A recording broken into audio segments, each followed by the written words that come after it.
Good afternoon, everyone. I'm Mindy Silverstein, Managing Director of the Milken Institute. I hope you've enjoyed this morning and are looking forward to a productive afternoon. Today's meeting and the Institute's work year-round would not be possible without the support of a very important group, the Milken Institute Strategic Partners. The names are on the screens to my right and left. Please join us in thanking them.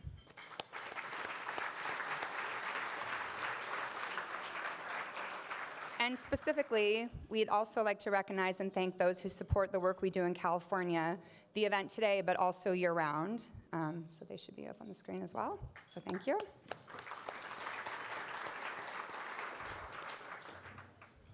As you likely know and have heard throughout the day, the Milken Institute is growing in our global footprint. With our new Asia Center, our continuing engagement in Europe, including our London Summit that took place just last month and have been done annually for the last 4 years, our ongoing work in Israel, and our exciting new efforts in Africa. But even as we grow globally, we remain rooted in and firmly devoted to our home state. We're proud to be part of the innovation ecosystem that is California. And in fact, it's part of our brand and the approach that we use as we work and tackle challenges around the world. Scott Minerd, the Chairman of Investments and Global Chief Investment Officer of Guggenheim, also has a global focus and a California base. Scott and I compare travel itineraries far too often, and one thing we always agree to, and that he said on the opening panel, we're always proud and very happy to be coming home to California, even though we're sometimes a little farther out of the way than if you lived somewhere on the East Coast. Scott is the chairman of our California Center, and before our lunch program begins, we've asked if he could come up and share some highlights of our work. Scott oversees investment strategies and leads research on global macroeconomics for Guggenheim, meaning that he identifies opportunities for the more than $220 billion the firm manages for its clients around the world. Please welcome my friend and our great supporter, Scott Minerd.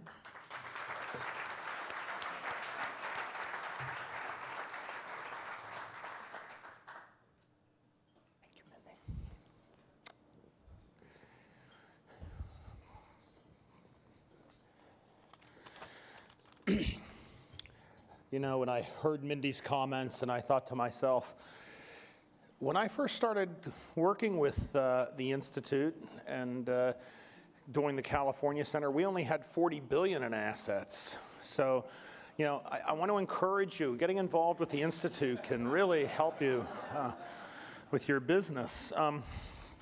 You know, thank you, Mindy, for those kind words.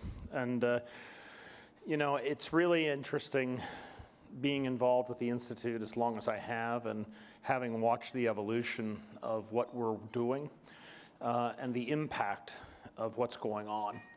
The California Center has done some very interesting work, but every year it seems that what we're doing is accelerating. And it's really fantastic to have the opportunity to work with so many fine people and to be involved with all of you year in and year out. Every time we get together, I feel like I'm coming to visit some old friends, and I get an opportunity to make new ones. In the past year, at last year's summit, we talked about a proposal to set up a state's rainy day fund. And we worked very closely with the governor, and as a result of the work of the Institute, we've seen the impact in Proposition 2, which was just passed at the recent election. The center has published work on best practices in government efficiencies and interagency collaboration, and this is now being used by the governor's Office of Business and Economic Development. The center's also held a number of engagements in conjunction with the Small Business Administration and the Federal Reserve Bank of San Francisco to develop policy changes to improve small business lending and access to capital in the state. I have to say, having moved to California in 1997, that I am probably more excited today about the prospects for the state of California than I've been since I've arrived. And I think in no small part, a lot of the improvements and changes within the state have been fostered by the work that goes on at the California Institute, at the California Center at the Milken Institute. And so I have to salute all the people that work so hard day in and day out to have an impact on our state. And I promise you the best is yet to come. As Californians, we can all take pride in the recovering fortunes of our state. And although we know that much remains to be done, the California Center and its supporters can take special pride in how they have been a part of the continuing California comeback. I'd like to introduce the moderator of our next panel, Bay to Basin Cities Make a Comeback, Kevin Clouden, the Executive Director of the California Center. Kevin?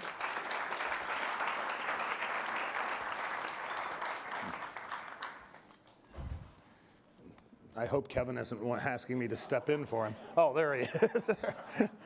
We're apparently having a procedural order issue, so thank you, Scott. And thank you very much both for the wonderful comments and for all your contributions to the center, because you have been amazing, and it's great watching you as it was today. Oh, thank you, Kevin. So we're going to go ahead and bring up the panelists, and then I'm going to sit down and join them. I want to thank everybody for joining us today again. I think it's been hopefully a wonderful experience so far. We've had some great sessions. We're looking forward to more, including this session today. In particular, what we're going to be doing today is that we are going to be talking about California on a city and regional level, in the fact that in an era of tight finances, in an era where quite often we fracture in this state, as we do even in this country, on levels that are often regional, often city-based, it is at the city and the regional level that we actually find our solutions. And today, what we have is a great panel of 5 individuals who have the ability to look at these key challenges that we're facing, ranging from issues of water and energy, issues of traffic and freight, issues of housing, issues of taxes, issues of overall economic development, and looking at them from several different lenses, ranging from the broader regional aspect to the perception aspect, all the way down to the aspect of pure implementation. Joining me, I'm going in alphabetical order, even if our seating isn't necessarily there, is Dr. Carol Armstrong, who's director of the LA River Project Office at Bureau of Engineering in the city of Los Angeles. She is the person who is leading the effort to transform the Los Angeles River from a joke once used in car chases into a beautiful tourist destination. She has been able to draw on her great experience, including an experience that led her overseas in the Peace Corps. So she really knows what it's like to have infrastructure needs and address them. Immediately to my right is William Rusty Bailey, who is the mayor of the city of Riverside. Riverside, it is worth noting, is not only home to one of the great UC campuses, but also happens to be the largest city in the 12th largest metropolitan region in the United States, a fact that is often overlooked. Further, going alphabetically, we have the man of many, many hats. Austin Buettner has not only been the first deputy mayor of Los Angeles, leader of Evercore Partners, an official in the federal government, but he is now the CEO of the Los Angeles Times, and thus is the man who may not necessarily determine what our opinion is, but he certainly determines what we think about first when we get up in the morning. Dale Bonner is also a man who I'm privileged to know. He is a senior advisor at the Milken Institute, and particularly the California Center.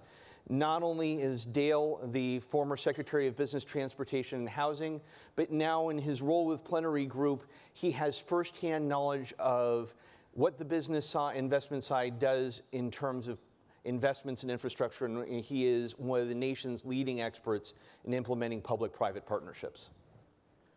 Jim Wunderman, who is also a man who wears quite a few hats. In fact, it's one of those things that if we had a hat shop here, we'd have a huge number to select from. I could use a hat. You know, Or a visor. Dale could use a hat, and I'm getting there. Give me a couple more years, and I will be in the same position. But Jim is the head of the Bay Area Council, which means that he does a tremendous job in coordinating, collaborating cities, entities, and others throughout the Bay Area, and is one of the great experts in effective collaboration between cities and institutions that you will find. In point of fact, among the many things he does, before we came on, he was talking about his role that he was fulfilling yesterday in expanding the Oakland Zoo. So he has the opportunity to not only deal in the broader aspect, but in the specific city level aspect as well. So I'd like to say thank you to all our panelists, and to start off with, I would like to actually start with Austin, because one of the big things that really happens is when we are looking at issues, we need to go ahead and take a look at them. We need to determine exactly, figure out how we guide a dialogue. What role does the LA Times do in terms of guiding the dialogues that we have, not just in the city, but in the regions as well? Thank you, Kevin. I think in many respects, the conversation begins with us. It's a big responsibility. I think we understand that. And as a civic conscience, we have to live up to a certain set of standards. But I'll use an example of a story many of you know about, which is the scandals in Bell. On any given Sunday, about 4 million people start their day looking at the LA Times. That's the largest gathering in Southern California, larger than all the cable news networks combined, more people than watch the Oscars, more people than watch the Super Bowl in Los Angeles. The question posed on our front page was, is a city manager worth $800,000? I think in this room the answer would be a very quick no. But as we uncovered many, many issues, roll the clock forward 3 years later, 3 or 4 sitting electeds are in jail. That has become such a part of the public conscience that it's actually the Bell scandal is an answer to a question on Jeopardy. But the question and the issue began on our front page. And I think it's our responsibility to make sure all of you in this audience, but more importantly, the broader community is connected, informed, engaged, and that's our job, and we try to do it every day as best we can. Now, speaking of engagement, Rusty, you have had the chance to be engaged at the federal level, Department of Housing and Urban Development, down at the city council level, and now as mayor of Riverside. Contrasting exactly what has been going on, what can you do? What are you finding that you're able to do at the local level that Washington just isn't doing anymore? Well, first of all, it doesn't get much better than being the mayor of your hometown. And I can say that from experience now. Family came to Riverside 100 years ago as farmers. And now, after a few generations, they're sitting in the mayor's office. And so it's an honor to be there to serve my city. I did get a chance to spend some time in the military and in the federal government. And I remember, a story similar. My colleague up here, running into my congressman and asking him what's going on back in the district, and he really didn't have a good answer. And so as is said by Tip O'Neill, all politics is local. Well, now as the mayor, all politics begins at the front door when people exit onto the sidewalk. I was reading the LA Times on the way out here, by the way, and saw a story of how Councilman Bernard Parks has created a program to repair sidewalks for his constituents, this one elderly lady outside her front door. And that's what the public first feels, right? When they come out, you talk about what can we look at in terms of the challenges. Well, we feel them at the city level, at the local level, and they don't feel them at the federal level. Working for HUD, we gave out, I was in the Empowerment Zone Enterprise Community Initiative Office, $1 billion went out to the big cities, Chicago, Detroit, which is on the list. We'll talk more about that. And Los Angeles and Atlanta and New York. And $1 billion later, what impact did it have? In Riverside, we just went through what's called the Riverside Renaissance, a $1.6 billion investment, 30-year capital improvement plan we condensed into 5 years. If you haven't been to Riverside in the last 5 years, you haven't been to Riverside because of the investment in infrastructure that $1.6 billion is made, and that's from sewer systems to the historic Fox Theater where Gone with the Wind premiered. And so that's the impact that you can have with dollars that the city council spends on targeted projects that are going to then encourage investors, right, to layer their investment on top of that public investment that we can make at the local level. And that brings up a very important issue, which is a recurring theme, which is that of infrastructure. And Scott Minard brought it up rather thoroughly in the opening panel, and is one that we very much need to revisit because in a lot of ways, what cities are is that they utilize their infrastructure, whether it's the educational infrastructure, the transport infrastructure, the various other water infrastructure, to address many of the key issues that we're focused on. And coming out of the financial crisis and the recession, infrastructure and transportation across the country have been suffering massively from underinvestment. We've had a number of social service programs, growth initiatives, and others that have all been running short of funding. Now, Jim, how do you address those simultaneous problems? What do you do to deal with that? And do you have a good example of what we're doing right? Well, thank you. First, thanks for having me to Los Angeles. I enjoy being here, and contrary to the views of many, this isn't about a competition between the Bay Area or San Francisco and Los Angeles, as it used to often be seen. We're in a global competition, and what's good for Los Angeles is good for the Bay Area and good for California. And so we partner very much with LADC and the LA Chamber and LABC, and it's an honor to be here. And I love the work that Milken Institute is doing, and the conversation, and Scott's bullish discussion this morning about the major investments in infrastructure are really what we need. So, that's coming from the state level. A lot of this should come from the national level, but we're not waiting on that at this point. So what we really need to do is figure out on a regional basis what the opportunities are, and that's largely what we've been about. The Bay Area Council was formed back in the end of World War II to plan the future of the Bay Area.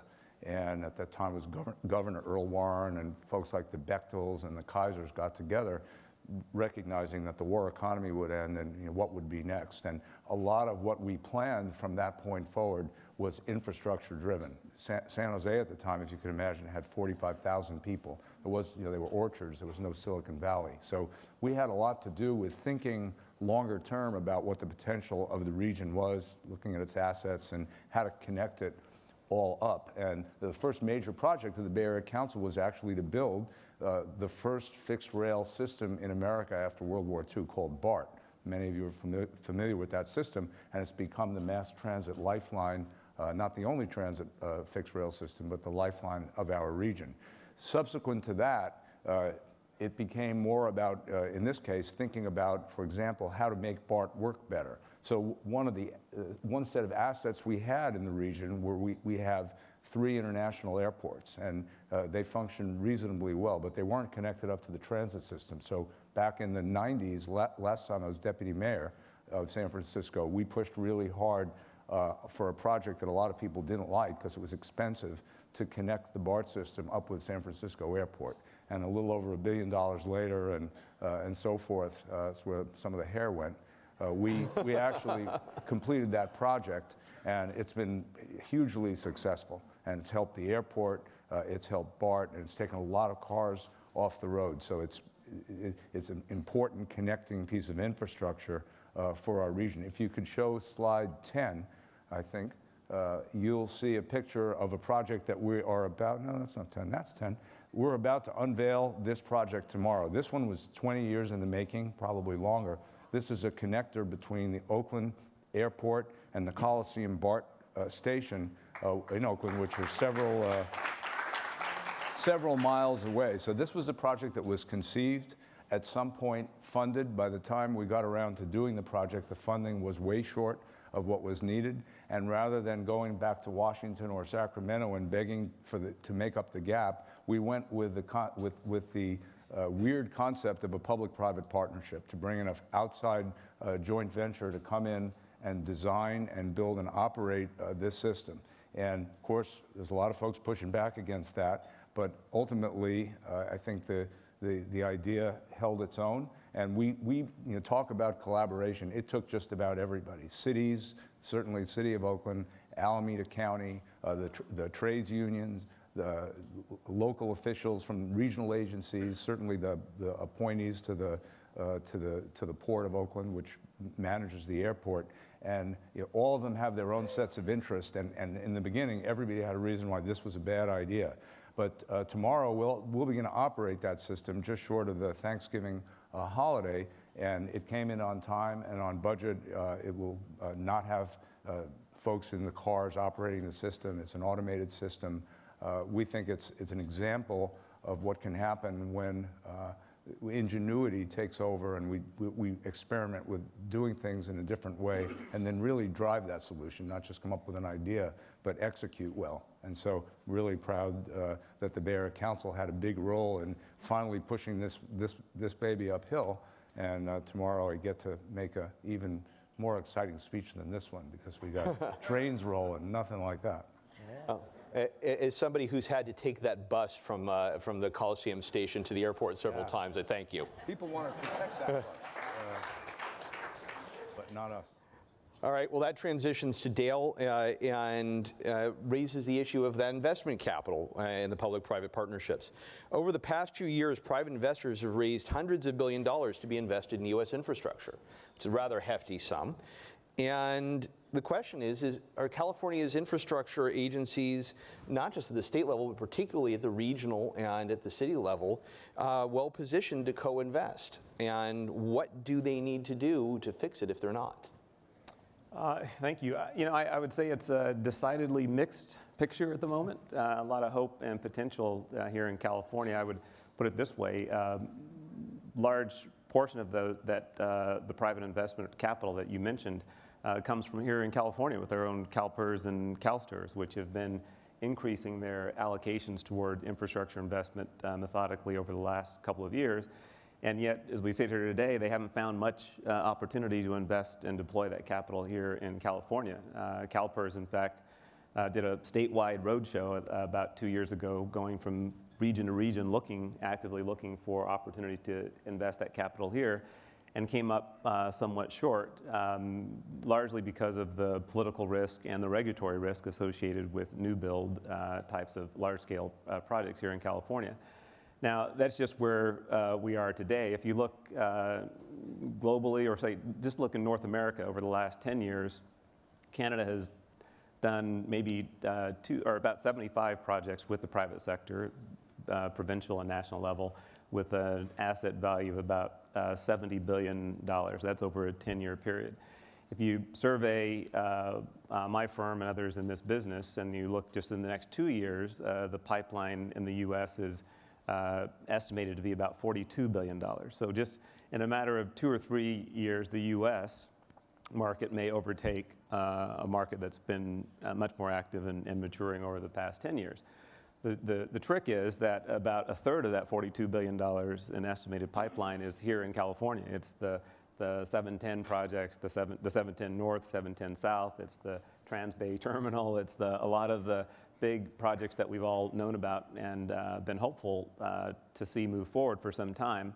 And so there's a big question about whether or not those projects will actually be investable and good opportunities. And when you ask what it is that's kind of holding us back, I would say we've done a fairly good job of putting in place some of the policy framework that's necessary to incentivize private investment.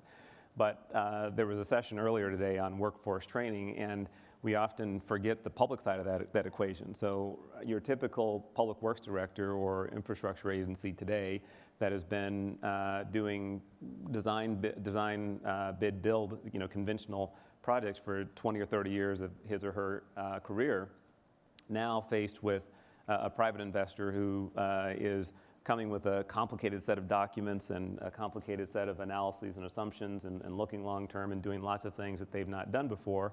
So it's a lot of effort to retrain some of the workforce within the agencies to actually understand how, so that they can be qualified to have that conversation.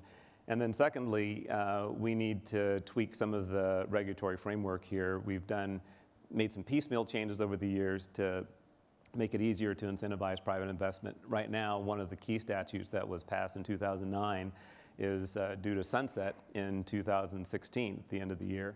So that's a major need that the state has for next year, is to reauthorize that legislation to hold the door open. If that doesn't happen, what you'll see is many of these investors will see it as California turning off the light switch, so to speak, and much of that capital go elsewhere.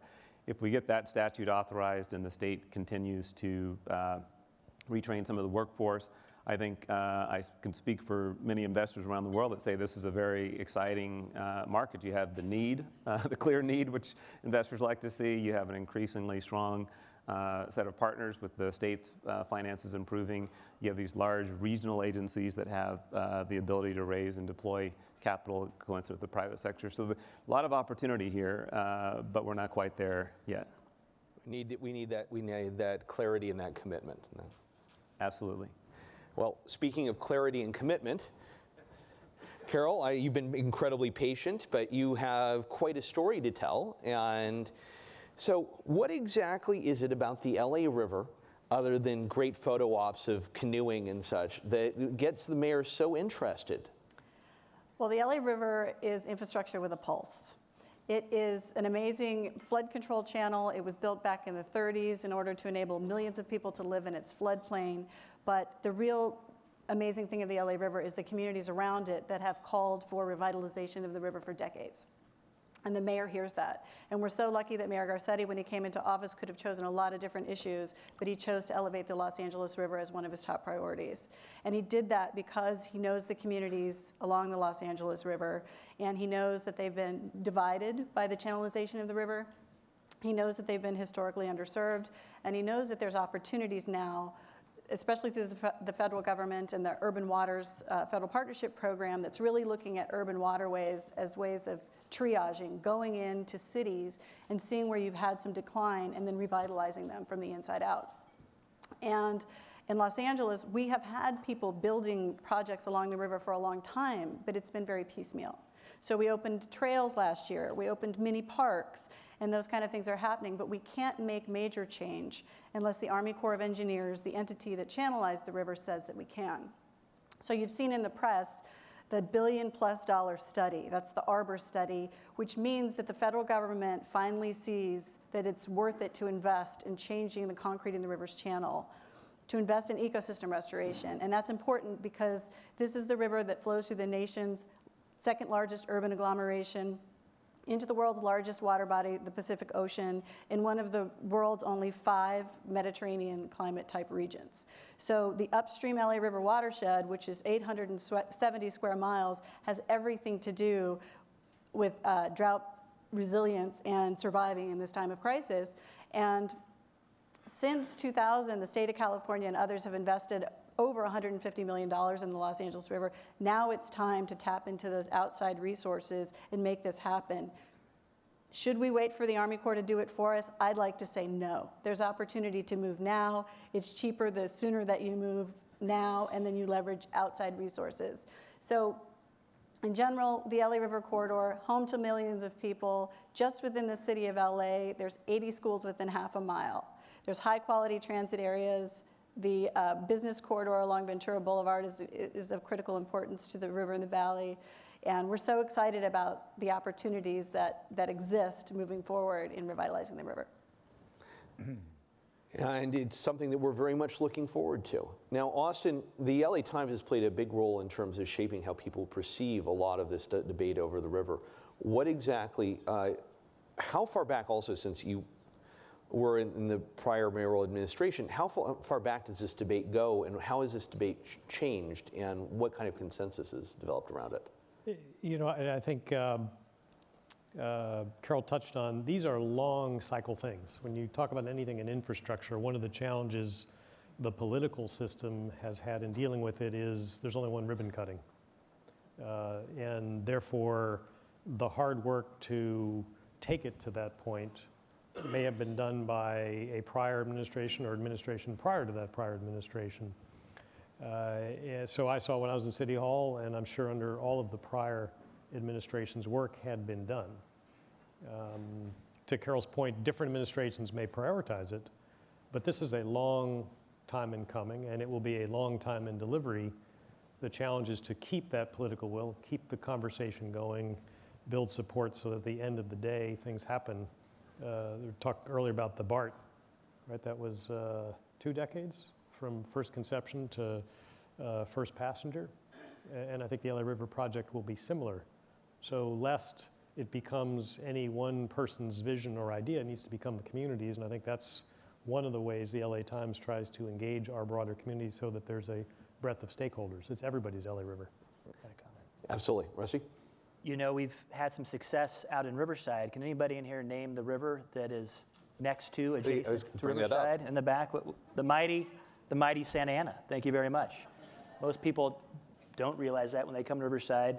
They don't know where the river is. And I get to show them that. And we've had some success along our watershed. Santa Ana River watershed, I believe, is the largest watershed in Southern California. And we're working on a 110-mile crest-to-coast trail. So you'll be able to ride your bike from the likes of Lake Arrowhead or Big Bear all the way to Huntington Beach, Newport Beach. And we're short about 30 miles, right? And it's been this process of getting elected officials involved and then them, falling back and forth.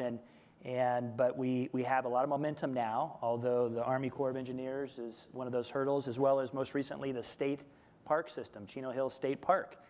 Didn't want you couldn't imagine that, could you? Their former secretary. They didn't want a paved trail through a state park, and so they were giving us some grief on that. But we worked out that, and so and just recently, with the help of a state senator downstream, Lou Correa, we got in legislation to create a Santa Ana River Conservancy, which is going to open up some funding sources and a mechanism to continue the momentum on the Santa Ana River. But we look forward to sharing those successes and issues and challenges with Los Angeles. Just as a side, two side things. One is that the trivia question is where the Santa Ana River originally flowed out was Newport Harbor, and then they diverted it. So any of you ever goes and spends time in Newport Beach, remember that's where the river really went out. And then the Army Corps of Engineers changed it. Now, in terms of investments in something like this, and that brings that issue up again, is that, and going back also to the LA River, is that who are the outside parties that you have to engage? And we talk about the regulatory side, and you talk about the different state and local agencies, but who are the private stakeholders that you have to reach out to in a circumstance like this? Well, there's a variety of different stakeholders. I'm going to mention 2 projects recently. The LA Business Council is doing a study on the relationship between river and rail, because the California High-Speed Rail Authority is going to have 3 of its alignments converge on Union Station, a block from the Los Angeles River. And so there's a whole lot of opportunity where we can leverage a partnership and get what we need with public access to the river and a world-class rail. In fact, we've looked at cases overseas in Barcelona, Madrid, where they're climate relevant, and they were only able to revitalize their rivers because they leveraged it against other projects, like transportation projects, rail projects, roadway tunneling, and things like that. So we really have to push those levers here in Southern California. And it's unusual that the high-profile nature of the project is coming from the Army Corps of Engineers ecosystem mission. That's unusual. So we do need to leverage the other transportation and other kinds of infrastructure. In particular, we're even starting to think about the LA River as an emergency evacuation route. Because if something should happen in downtown Los Angeles and the roads become impassable, you could evacuate along the river down to ships in the harbor. But those are the kind of things that we need to do. And then we also need to look at new kind of governance partnerships. And we've established an LA River Cooperation Committee with the county and the Corps of Engineers. We established the LA River Revitalization Corporation as the first entity looking at the river in terms of business. And I want to point out my river brother, Daniel Talalian, who's in the audience. He's on the board of the LA River Revitalization Corporation. And the mayor has stepped up the philanthropy in general for the city through his the Mayor's Fund for LA. And I want to point out my river sister, Dita Valind, who's here. And one of the mayor's 4 priorities in that fund is the LA River. So go team. Yeah, oh yes, okay, thank you for pointing that out. And it was great last year that NBC Universal committed $13.5 million to build out the bike path along the LA River. They have about 1.5 miles. So it's very exciting. I'm a little jealous. And That actually, and that brings up another issue that is significant, which is something, an asset like either of the rivers in terms of public use, is that tourism is one of the key areas where you have to look at things both at you can look at it from a city perspective, but you can look at assets in terms of a regional perspective in particular, and often as a state perspective. We're so used to the fact that Hollywood was doing our promoting for us, that now that Hollywood is doing a lot of its filming outside of California, we have to think about the fact that it's not just our weather. People have to actually choose to come here, and not just for Disneyland or otherwise. Now, Austin, I mean, how do you develop a consensus on that, and how do you rebrand or brand some of these key assets and get people tied in? Yeah, I think beyond branding, it goes back to that notion of what does collaboration look like. I have shared before with you, some of you, a story when I was in City Hall and visited the Shanghai Tourist Bureau to see what we could do to increase collaboration between Shanghai and Los Angeles. The woman who headed that said with some delight it was nice to see someone from Los Angeles, because just the prior day she had hosted a delegation from Beverly Hills. Now, if that doesn't strike anybody as a little odd to travel halfway around the world to see your neighbors in Beverly Hills, we have to approach issues like that beyond branding, as in how are we going to collaborate, because we're all in this same opportunity set together. It reaches from Riverside and the river opportunities all the way to the Los Angeles River. Those who visit us, whether they're from overseas or elsewhere in the US, they're visiting our region. They're not visiting a particular jurisdiction. Those are distinctions we see governmentally, we see perhaps in our own neighborhood because we know them. But I would hesitate to find any visitor from China who could tell you the difference in sand along the boardwalk between Santa Monica and Venice, nor where the borderline of Beverly Hills and Los Angeles begin and end. Now, this is not a plea for new dollars. The dollars already exist in each of the various city or quasi-city agencies. It's a collaboration amongst the cities is needed, and a collaboration between the cities and the private sector. Again, Universal's helping on the river project, but the two biggest draws of tourists to our region are Disney and Universal Studios. Each of our city promotional efforts could live off the crumbs at their table. So the challenge is collaboration regionally, maybe putting some ego aside, subsuming a particular jurisdiction's interest into growing the whole pie. And there are examples where that's been done. In Hawaii, with the rise of the outer islands 10, 20 years ago, a governor sat down with all the outer islands and said, guys, we can compete or we can collaborate. They agreed to collaborate, and they had tremendous results in terms of bringing tourists to Hawaii. Maybe a couple days in Maui, a couple days in Kauai, but Kauai and Maui don't see themselves as competitors. For some reason, Beverly Hills and Los Angeles do, or Riverside and Los Angeles do, and that shouldn't be the case. Quick comment. Yes. One thing I would point out is this regional, you have on the one hand the regional nature of the assets, whether it's the LA River or some of the other larger infrastructure assets here in Southern California and around the state. But the governance structure is one of the things that needs to be retooled to some degree in order to attract private capital, because if you're a private investor and you're in other countries, one of the things that they've done is centralized the government partner that's negotiating for the private investment. Here, if I were to look at a long-term investment pertinent to the LA River, it's very unclear as to whether you're negotiating with the city, you're negotiating with any city along in the region, or a joint powers authority, or potentially any other partners. So one thing that some other states and jurisdictions have done better than we have is figured out a way to create kind of governance structures that would take responsibility for attracting and deploying private capital for this purpose, that the private sector is always going to find it difficult to negotiate with 50 mayors and county supervisors and council members. And it's kind of antithetical to the way we've done things here for a long time, where there is a desire to have local control and very fragmented decision making. So it's something we've got to work on if we're going to get some of the bigger projects moving. And speaking of big projects, Jim, you've got this lovely corridor that runs from San Jose up to San Francisco, the Route 101 corridor, which has been dotted with all of these amazing tech companies that have sprung up. If you just drive along and you stare as you out the window of your car, you can see some of the biggest names And yet, this is a corridor that's clearly beyond capacity. As you've got the 101's filled up, Caltrain is filled up. You've got, yes, BART is coming through the back door, so to speak. But how do you resolve that? How do you fix something like that, especially since it truly is multi-county, multi-city? Well, Kevin, they didn't just spring up. We planned for those companies. Absolutely. A couple of them. Well, it's a great point. This morning in Mike Milken's discussion, and a couple of the slides pointed out something that referred to a conversation we had with UC President Janet Napolitano a couple of weeks ago, where she said the future of American business and where success will be is a competition between California and Massachusetts. And the slide that Mike showed this morning bear that out. I mean, this is where the intense research institutions are, major universities, investment, and so forth. And so they have a route called 128, which is kind of a branded route. Our corridor 101, which you also have here, doesn't have quite the same distinction, but it's becoming a bit of a negative connotation because of anyone who tries to drive it.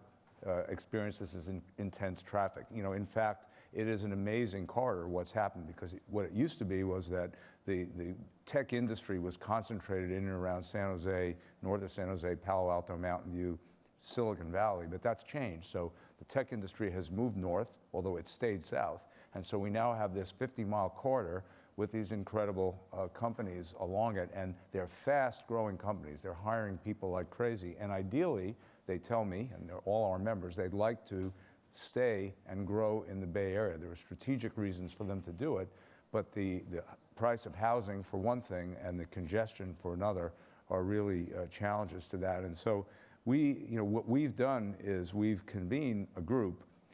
We just did this a few days ago, but we've been working on it for a while on two aspects. One is Caltrain.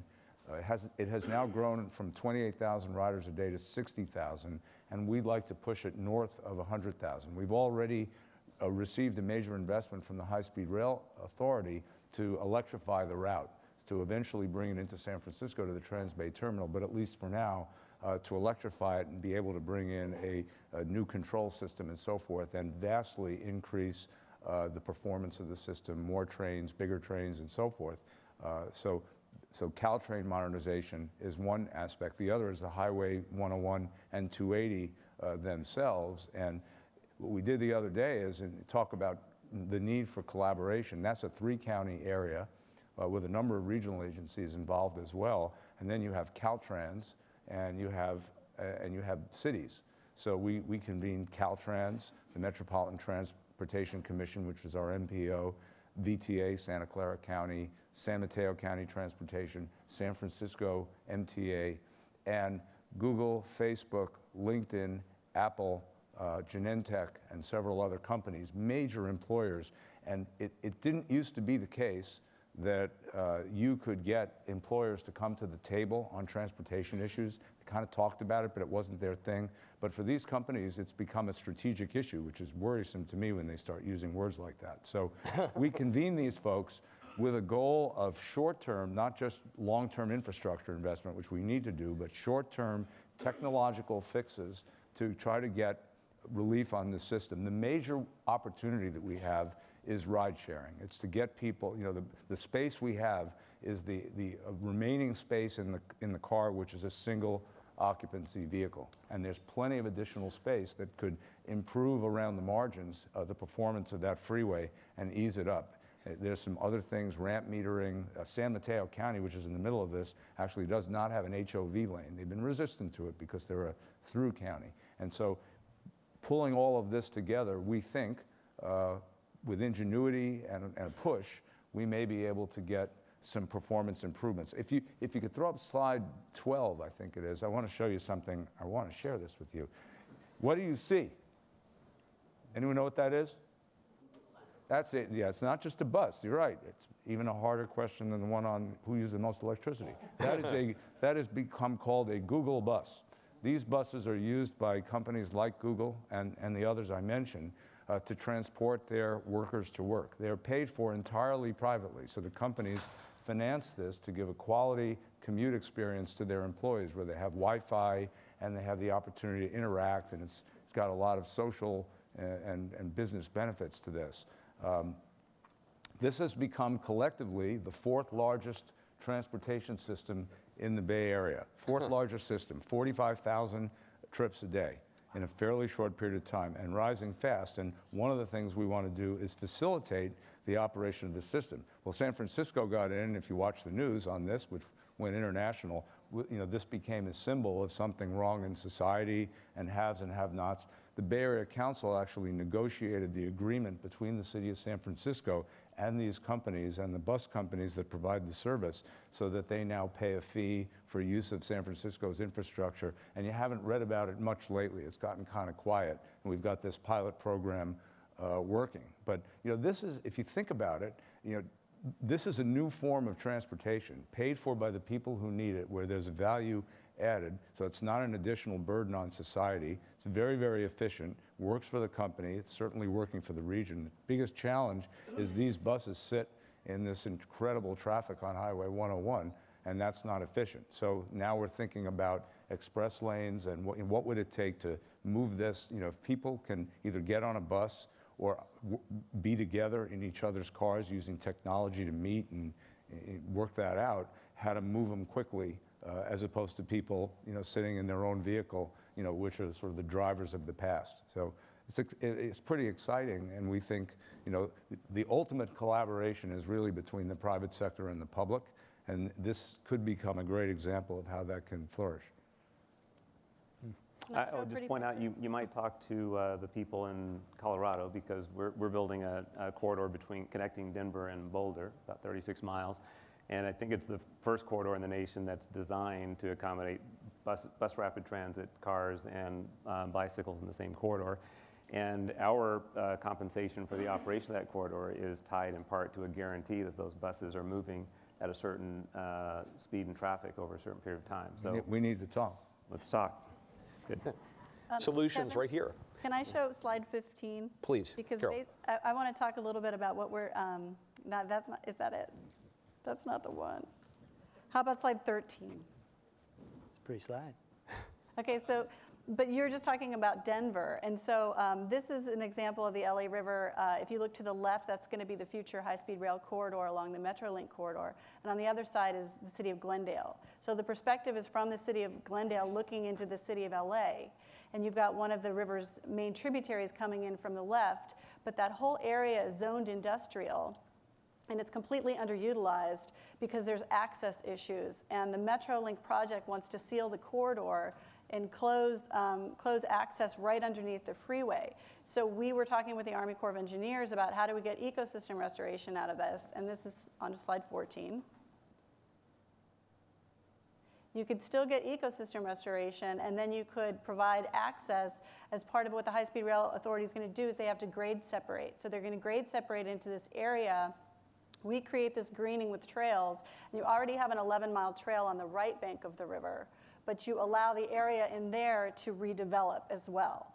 And you were talking about Denver. When they did the Platte River and Cherry Creek restoration, property values around that open space went up 300%. Can I go back to the Google bus and make a comment? Because I think that lest we think too much about the success, we have to make sure, I'll put my publisher's civic responsibility hat on. And there have been a bunch of interesting articles. So the drivers of the buses just voted to become unionized.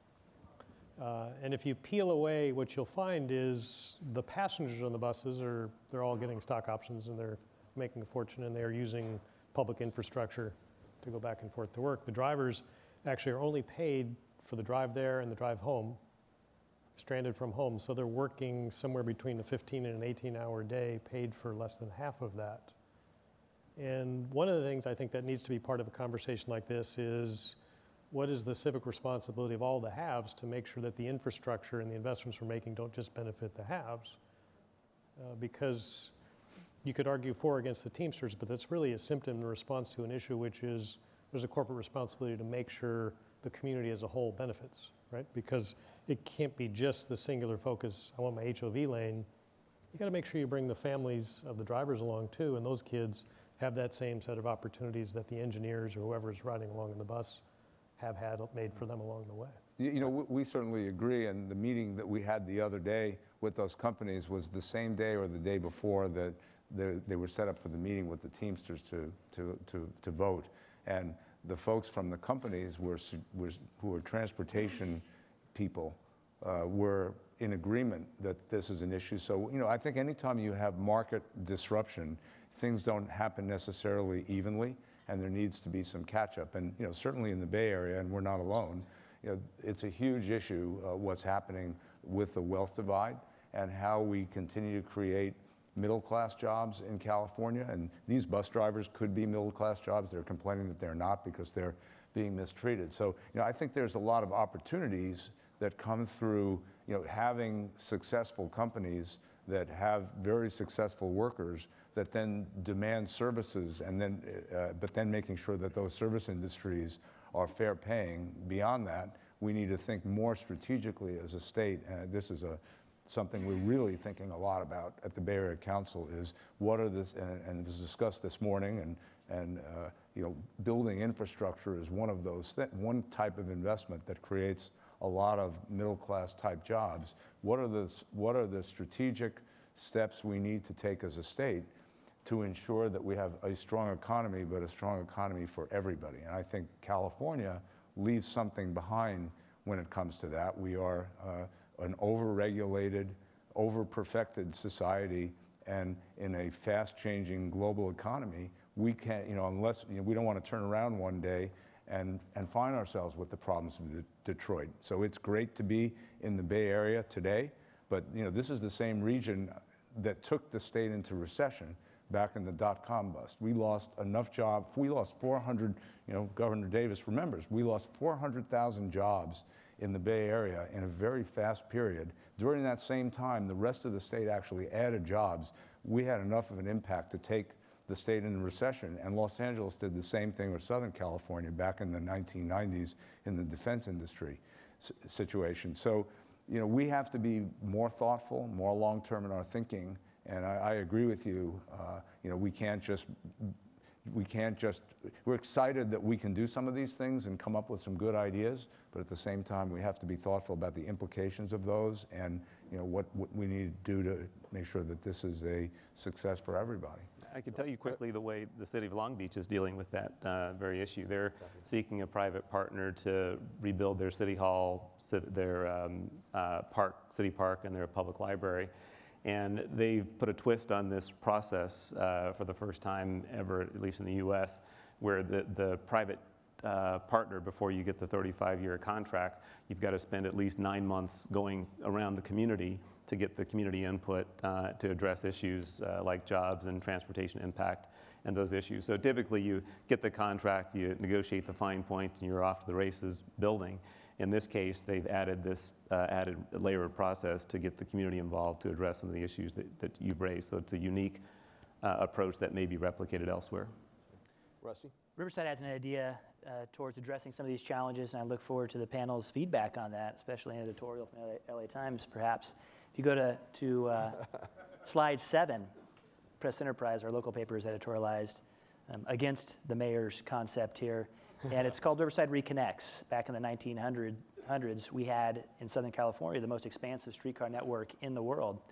You could go from Corona Riverside all the way to Balboa Beach Pavilion on the red car line, and we lost that to Big Oil, Big Tire, Big Auto, but those thoroughfares are still there. The rights of way are still there. So we are looking at you know, back to the future, right? And when you look at the trends of millennials who don't want to own a car, would rather put that money into their disposable income, into entertainment, or into iPads, iPhones, or the next whatever comes up.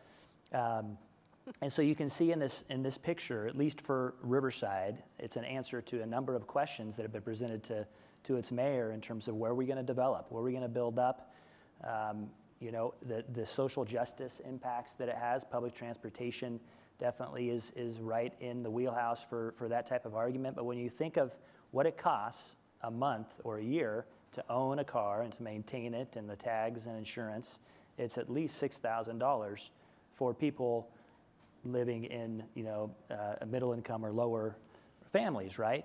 And so think about getting them out of a car and giving them back $6,000 to put where?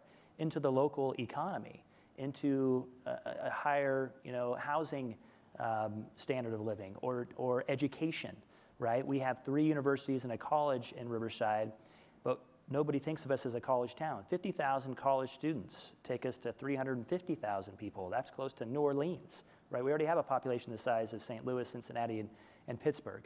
But with our students and connecting them, so that's why we call it Riverside Reconnects. We're connecting the colleges, universities, all the hospitals along the main Magnolia Arterial there. We had streetcars in the past, so it's an environmental justice answer. It's a social justice answer. You walk 10 minutes. You can see the magenta color there. That's a 10-minute walk to the 2 main arterials. University Avenue, which has 14 redevelopment properties that are now undeveloped and waiting for the state to take them back, right?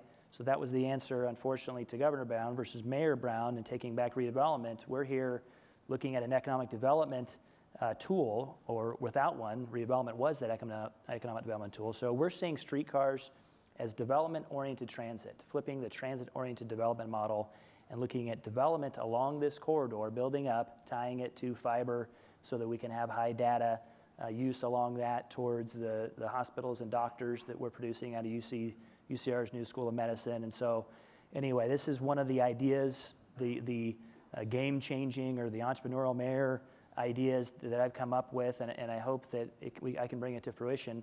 Tucson, it took 6 years from the start talking about it from University of Arizona to downtown. Now, 6 years later, they had $1 billion invested along that corridor and 5,000 riders a day, including 1,600 of their students. So my hope and dream is to bring this back to Riverside and the region. There's no talk about inland versus coastal economies. This is one way we can market ourselves differently to the world, inland SoCal, where you don't need a car to get around. There's thoroughfares from Mission Boulevard. You can get down to Ontario Airport it's 15 miles, direct on a streetcar. That could connect the dots for us in a way that we haven't seen in a long time. North to San Bernardino, east up Alessandro to Moreno Valley. And I'll pass the torch now and ask for feedback on this idea. Well, the immediate thought that comes right to mind is, Dale, okay, so how do you pay for it? Well, that's a mystery question, isn't it? And I would say the city of Los Angeles is facing a similar question now. They have a streetcar proposal as well to connect some of the corridors downtown. And one of the major issues they have is a funding issue. And I think that's one of the things that's often lost in the discussion of private investment is that it's not free money where the private sector is just helicoptering in and dropping money. What you do need to do is kind of retool some of our public funding streams in order to make the monies available. On that point, I would say that one thing some jurisdictions are doing better than we are is unscrambling the egg. So right now, in some level, some of the same monies that this project might compete for in the LA streetcar or the LA River or some of the other projects we've talked about, in many cases, they're all kind of competing at some level for some of the same pools of both public and private sector capital. And we haven't done a very good job of actively screening those projects to identify those that really lend themselves to private investment where you could leverage private dollars, and those that might just be more appropriately funded through traditional government funding mechanisms. And that's one of the things I think that would make California a very exciting market, is if we could do a better job of isolating those opportunities to invest with the private sector. That's probably going to be about 15-20% of all the assets that get talked about, and then concentrating the more limited public dollars on some of the potentially impactful projects like this. Oh, I just wanted to say something about, to Austin's point about the social element. And when we talk about infrastructure and infrastructure investment and how we want to address today's problems, a 6-year project is okay. Our Army Corps study's already taken 8 years. And when you talk about 20 years, infrastructure projects, yeah, that's lightning fast, but what is that in the lifespan of a child, right? What is that in the lifespan of a California child that we want to, study biotech and have access? Maybe they don't have access to more than 2 cars or more than 1 car in their household, and they need a safe way to get to a job or to school or whatever. And the LA River Path is not just about the bunnies and the butterflies and the bees or hipsters on bikes. We have an aging urban population and a lot of young kids being raised by grandparents. Where's a safe place for them to interact in the civic space with nature and get some exercise? The LA River, right? I mean, riding bikes on streets is okay for certain pieces of the population. But when you have to try and build a project, you're never going to compete with rail. The first picture that started to come up is we're negotiating to purchase a parcel that the community has wanted for 20 years. We're negotiating to purchase it now. And then we're going to have to clean it up. I mean, it's just, we're never going to be able to compete on those terms. To go out and acquire every industrial parcel along the waterway is a brownfield. How do we get them quickly? How do we turn them over into publicly serving benefits like, stormwater retention to reduce our dependence on distant sources of water in Northern California? These are things that we need to think about. And I know that, we have sort of a legacy of being patient, but I think we have to charge it up in California today. Enough already. That's my 2 cents. Well, Austin, you're the charger, so if you're going to build any kind of consensus on that regard, if you're going to galvanize things, what can be done, and what kind of time frame are we talking about? Especially since, quite often, it's the institutions outside of government who have to have the memory when there's enough turnover.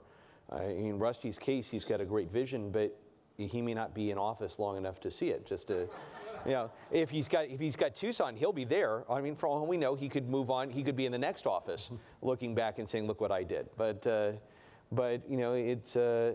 it takes vision, and it takes somebody who says, "I want to do something, and I'm going to stick through it," and realize that I may get recognition for it 15 years down the road when all is said and done. Or it might get thrown out of office. Well, one of the differences I sort of observed, difference between the private and the public sector, is in the private sector you'll see a lot more focus. At the end of the day, your boss won't say, "What 27 things did you touch this year? Did you spread your peanut butter around far enough to sort of look like you messed them all up and touched them all?" The private sector is, what did you get done this year, this month, this day? In the public sector, there are so many demands on anyone elected or any one jurisdiction to put the peanut butter all around, and that distracts, I think, from the singular focus, which is, what do you stand for? So Rusty, if that's what it is, then he should probably spend 50% of his bully pulpit just talking about that, and just talking about that, and just talking about that. Because I guarantee what didn't happen in Tucson was whoever the elected leadership of Tucson was talking about 15 things in the hopes that the peanut butter went far enough and people would have an impression that, oh, he talked about all the right side of things. What'd you do? And I think this region suffers from that a lot. We've got all the jurisdictional issues people have touched on, but look at any particular elected's time in office and go back and say, well, what did they get done? Did they make progress against their succinct, short set of goals or not? And as a community as a whole, I think we have too often fallen for the peanut butter. So you said something, you made me happy. I never went back, did you actually do it or not? Focus. I would also just say quickly that when you think of from the private sector investment standpoint, and you look at all the infrastructure projects on the board, and when we screen opportunities and make a determination as to whether we're going to make a commitment in Los Angeles or somewhere else, one of the factors that we look at is whether there is a champion. That's what is the term that's used in the industry, is whether there is a champion in the public sector side that has devoted his or her career essentially to making sure that the project actually does get done. Because too often you work 20 years and then you have a sordid history at the finish line. So that is a critically important element, I think. All right, well, and Jim? Yeah, I wanted to share the one other issue on collaboration and investment that I find concerning, because you asked about successes, and this is one where we need a success, and we're not exactly sure how to get it. And if you could throw up slide 11. This is we have two major risks in the Bay Area. One we absolutely share with you, which is earthquake, and the other one is flood.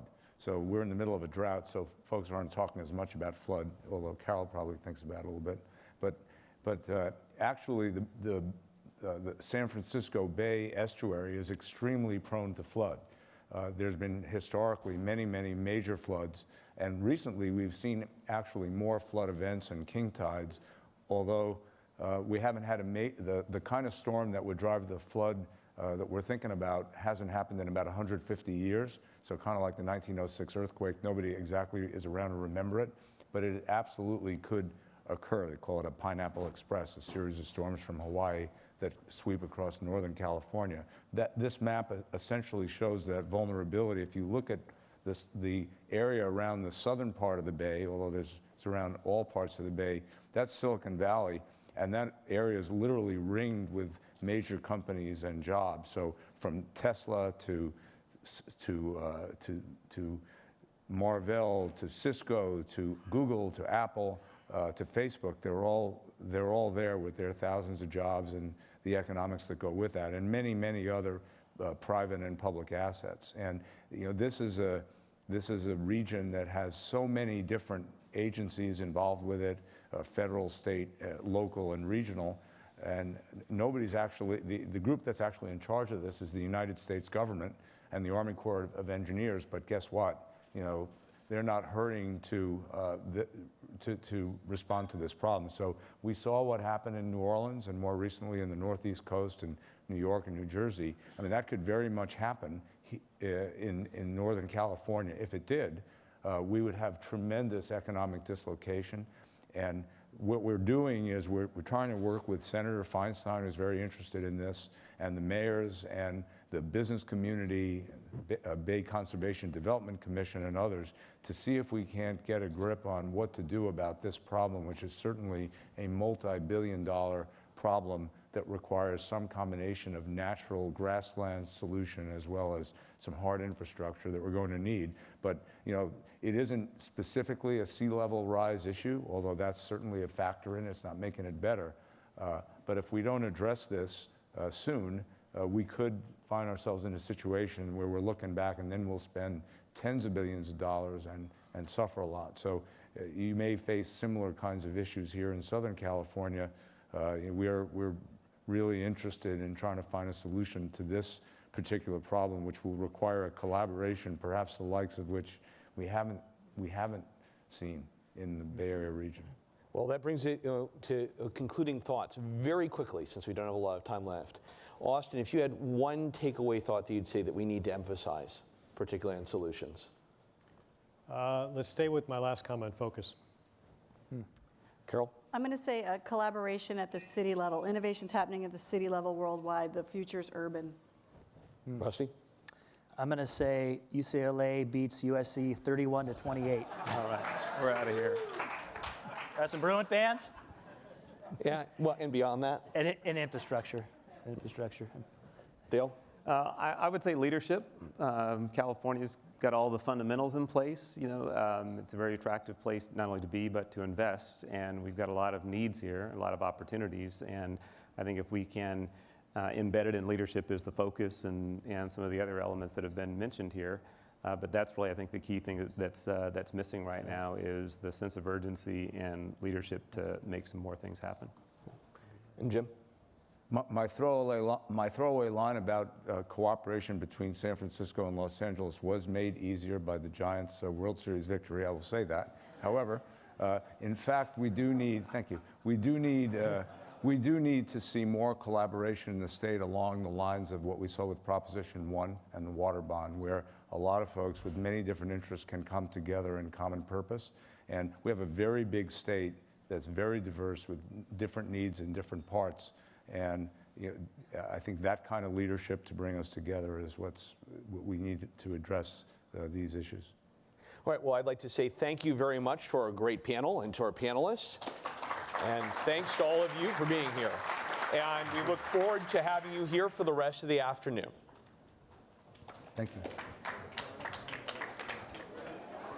you.